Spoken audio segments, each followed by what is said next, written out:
All right, Falcons at the Houston Texans, led by TJ Yates out of the University of North Carolina.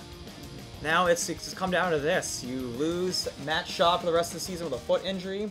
Then you put in Matt Lydert, who you think, okay, he's going to resurrect his career. And he looked pretty good. He looked pretty good until he broke his collarbone. Yeah. So now they signed Jake Delhomme off the streets to be their backup quarterback for now as he gets in line with the offense on the same page, just to learn it a little bit. But as we're doing with Carson Palmer, you can't really come off the streets and be ready to start the first week you sign with a team. So TJ Yates will be there to start for Houston. And it is a home game, and I know Atlanta's not the same team as they are in the Georgia Dome, but Atlanta's playing really well right now. They've reestablished Michael Turner as the main focal point of the offense over the past 4 weeks, and because of that, they've become a totally different football team.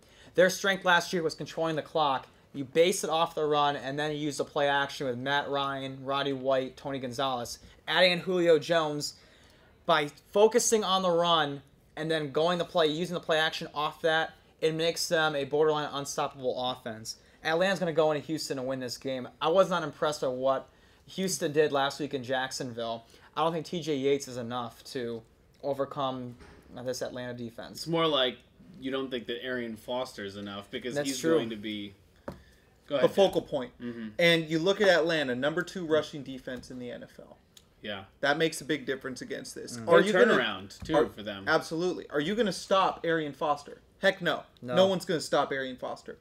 But you could hold him. Jags did about the best you could last week. Held him 65 yards and a touchdown. And a touchdown, and he had a couple catches, but nothing huge. He didn't break that big play. It's about the best you can do. You know what? He might break that big play in this game, and that'll be fine.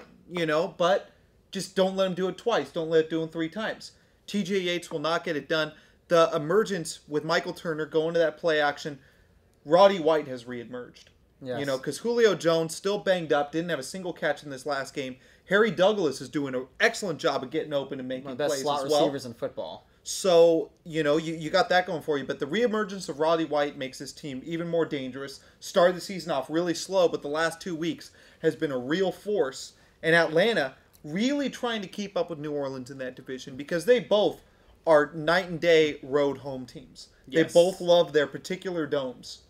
So they're both going to be fighting really hard to maintain, try to win that division, and get at least one home game.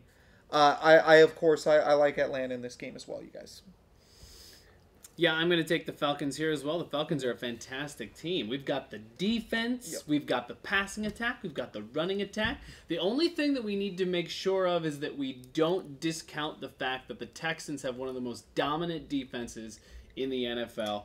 And can the Texans start winning games with their defense? That's the thing that we're going to have to look at going forward. They're obviously going to have to change their persona 100% to a ground and pound team with a tough defense that wins close, low-scoring games. They're not that right now. So if they can change things over, maybe it'll be different.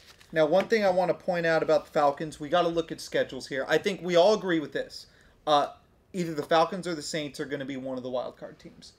Falcons and Saints are both playoff teams. Absolutely. That's going to leave one left. And the Falcons, with their schedule, after Houston, which we all picked the Falcons, I believe, right? Yes. Okay. Absolutely. Got Carolina, Jacksonville, and Tampa Bay on the schedule. All teams are going to be favored.